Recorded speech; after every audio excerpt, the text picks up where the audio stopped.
What's going on, guys? Grasshopper here, and welcome back to another video. This video is going to be on how to do better at Battlefield 1, and it's going to be mostly geared towards new players. It'll also be more accustomed to people coming over from Call of Duty, because I believe that's what a lot of people are going to be switching over from to Battlefield, because they want World War I instead of going into the future. So let's get right into this. The gameplay in the background is some Battlefield 1 beta gameplay on the map Sinai Desert, because that was the only map in the game, but I do really well in this game, and I'm like first place out of both teams, and it's really good gameplay, so just watch that in the background as I talk.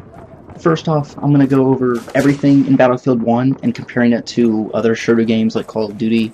Overall, Battlefield is a lot more of a tactical shooter than Call of Duty. You cannot just run out by yourself and expect to do good. Like, yes, every once in a while you'll do all right if you're by yourself and you'll get a ton of kills, but that's not how this game is supposed to be played. Like, there are squads, and it's a more team-based game. There's bullet drop. Like, it's just all around, it's more tactical than Call of Duty. Call of Duty is an arcade shooter. Battlefield is more of a tactical shooter.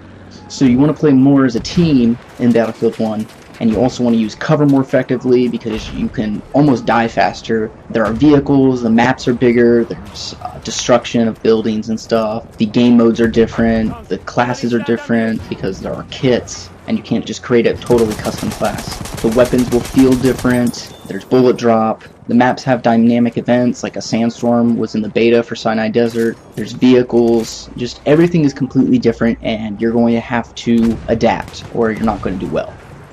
So now we're going to move into more of narrowing down the sections. First off, I'm going to talk about kits. Now, there are 4 kits, and there's Assault, Support, Medic, and Scout, which is like a sniper class. You can't have a totally custom class. Like in Call of Duty, you could pick any single primary, any single secondary, like any single lethal. You can't do that in Battlefield exactly. For example, the Assault class is used for close-range engagements with enemy infantry, but it also is used for taking out enemy vehicles, and that is why they use submachine guns and shotguns. You can't have like any other primary. Like, it's submachine gun and shotgun. There's no like sniper rifle, assault rifle, like any of that. The secondaries are all pretty much the same. They're all like pistols, but the lethals, they have like tank grenades or gas grenades, any of those. I think all the classes can use the same grenades, but more importantly, they're gadgets. All the kits have different gadgets. Assault has stuff like anti-tank mines, anti-tank rockets, tank grenades, stuff like that for taking out vehicles. And then if we move on over to the Medic class, the Medic class is for healing teammates, reviving teammates, and offering medium range power against infantry. They're not really used to take out vehicles, obviously. So that's where you have to get used to using the right kit. But medics, they use semi-automatic rifles, and some of them are automatic rifles. So right around the assault rifle is what you use. The grenades, same thing, you can use any grenades. But the gadgets, you're going to have a med pack and a syringe, which is for reviving. Those are usually the 2 gadgets you're going to want to use. You can also use rifle grenades to shoot like noob tubes or gas grenades or smoke grenades out of your rifle. So medic is used for supporting your team, and you will always need a medic in your squad, and we'll get into squads in a little bit. Now, the support class is for supporting your team with ammo or setting traps like mines. So their primary weapons are LMGs for doing a lot of suppressive damage, and they can use all the same grenades again. Gadgets, you have like ammo pack, which you throw on the ground and teammates can collect ammo from it and resupply. They also have any type of mines. You can set a trip mine, which is a grenade, a gas grenade, a fire grenade, a smoke grenade. I think they have claymores, and I think maybe they can get a tank grenade as well, or I think that's just in the grenade class. But yeah, it's more for supporting your team with ammo and traps. Then we move on to the Scout class. The Scout class is the sniper class, long-range engagements, taking out enemy infantry at long range, and this is where you're more not relying on your team as much, and you're like a lone sniper off by yourself. But the primary weapons obviously are sniper rifles, or I think there's also marksman rifles you can use, which are more kind of tuned for medium engagements, and their gadgets are like binoculars for spotting enemy infantry and vehicles, or a flare gun for spotting enemy infantry or blinding them with a flashbang, and they also have a few little traps to protect themselves. But yeah, the sniper is basically just, it's a one-shot kill taking out enemy infantry. You're not really attacking groups of people, and you're not attacking vehicles. So those are the kits. You can customize your kits by going into it and switching around like grenades, gadgets, guns, all of that. But like I said, you can't be a sniper rifle class and have an assault rifle. That's not how this works. So Battlefield is different from Call of Duty in that sense. Now, let's move on to the weapons. The weapons and all the kits I went over already, but weapons feel a lot different in this than any other first-person shooter like Call of Duty. They're not very forgiving, as in you have to be pretty accurate, but up close you won't really notice a difference. First off, it's Battlefield, so the weapons are going to sound better because Call of Duty is arcade shooter and this is a tactical shooter.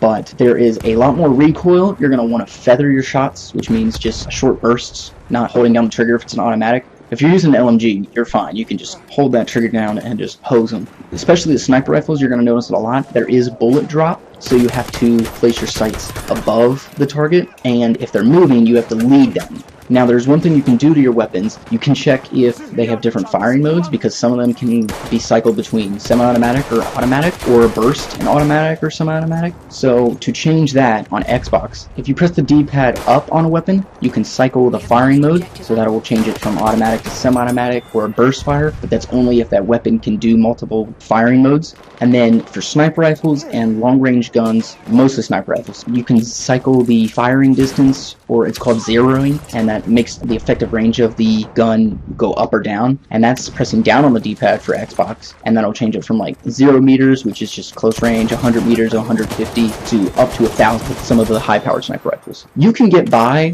keeping the zeroing at the default setting, you can get by doing that, but like for sniper rifles, you'll have to adjust. If you're shooting someone at really long range, you're gonna have to hold the sight above them a lot higher, but like if you set the zeroing distance to how far you think they are away, like say a dude's like 500 meters away, if you're at 150 meters on the zero, you're gonna have to fire above their heads, but if you set your zeroing to 500 meters, you'll just have to look right at them, even if you're 500 meters away. That's what zeroing is. So you want to get in the habit of doing that. So that's about the weapons. That's how different weapons are. Now if you move into squads, squads has been around in Battlefield since their first game. And squads, it's teams of 5, with one person being the leader, and they designate whether you want to attack an objective, defend an objective, or attack some other point, or move forward. And you want to stay close with your squad. That's how you do good. Like, this is a team-based game, but it's broken down from just one team versus the other to small groups of squads on one team. And the squads can help out another squad, or you can just be on your own, and each squad can attack a point or defend a point. And it's a really interesting concept of the game, and it changes a lot. If you're new to this game, you're going to want to join a squad because, first off, it also gives you more places to spawn. You can spawn on squad members when they're not under fire, and it's better than spawning on an objective right or spawn and having to run to your team. But also, squads are better because you can work together, and you're going to want to have a balanced squad, and that means that you're not all going to want to be snipers or assault class or support class. You're going to want to spread out. Like, I would say either 2 medics or 2 assaults, and then 1 sniper and 1 support would be a perfect squad composition. And now another big thing, this is probably the biggest thing, is vehicles. Vehicles are in Battlefield just to add to the chaos and destruction and the team playing feature of the game. Maps are made bigger so that vehicles can be added. There are planes, tanks, cavalry like horses is new in Battlefield 1. There are jeeps and personnel carriers, and then there's even boats. So there's a ton of vehicles. There's also the train on Sinai Desert, but that's a behemoth, and there will be more behemoths shown. But you're gonna have to get used to learning the counters and how to use certain vehicles. I would recommend everyone trying out the vehicles. Don't just run around as an infantry, because vehicles are very fun and they're very useful. Like, that's how you win games. But as an infantry person, you're gonna have to learn how to counter the vehicles, or if you're in a tank, you're gonna have to learn how to counter another type of tank or shoot down the planes. Like, there's bombers, fighters, and then the other type of plane is like a combo of the two, and that's all we saw from the beta. But there's going to be more planes. In older Battlefields, in a newer age, there would be helicopters. And helicopters are crazy vehicles to learn about. I don't think there's going to be any in Battlefield 1 for obvious reasons, but we don't know anything about the blimps, or the zeppelins as they're called, so we'll have to learn about those later. Now if we move to land vehicles, tanks, there's different types of tanks. There's the main firing one, which is just a giant gun that does a bunch of damage. Well, there's ones that are they're tanks because they take a lot of damage to blow up, but they shoot just like a machine gun, and they're just used to take out infantry. And there are jeeps in this that are mostly just used for driving around your team, but some of them have machine guns on their back, so those can be useful to obviously counter infantry. And then the horses are a new thing in Battlefield 1, and they're just crazy because they're really fast. You have the gun on it that's like a sniper rifle. It's actually a marksman rifle, but it's a one-shot kill. Or you can pull out the sword, and that's a one-hit kill if you're just running by an enemy unit and you slice them like they're dead. But horses are really easy killed from like tanks or even concentrated fire by infantry teammates. So finding the right balance between infantry and vehicles and squads and working together, that's how you're going to win these Battlefield games. And you have to use the maps to your advantage, like use cover, use flanking routes, and that's where we're going on to the next topic, which is maps. Now, the maps in Battlefield are a lot bigger than Call of Duty. They're bigger for two reasons, because there's more people playing, there's more like just players on a server, like now there's 64, so it's 32 versus 32, but there's vehicles like planes and boats. They need more room to maneuver and actually to be used well. But if you're running on the ground, you're gonna have a bad time running from one objective to the other. You need to work together to get in the jeeps or personnel carriers or get on a horse and run. But we only know about Sinai Desert as a map for the beta, and if you're in the middle of the town area, and with the C and D was just in the town, you were fine if you were just running around there because it was all close quarters. But then if you try to go to E and you're walking, you're gonna have a bad time. So you have to learn the maps well. You gotta learn flanking routes. Like if you get in a Jeep, you could drive all the way from A objective to G, just going through that big desert area in the middle of the map, and no one would be there. Obviously, there's nothing there, so there's no people out there. There's no vehicles or anything, so you could literally go to the other side of the map and take an objective. So you're gonna have to learn to do stuff like that and just think tactically while you're playing this game.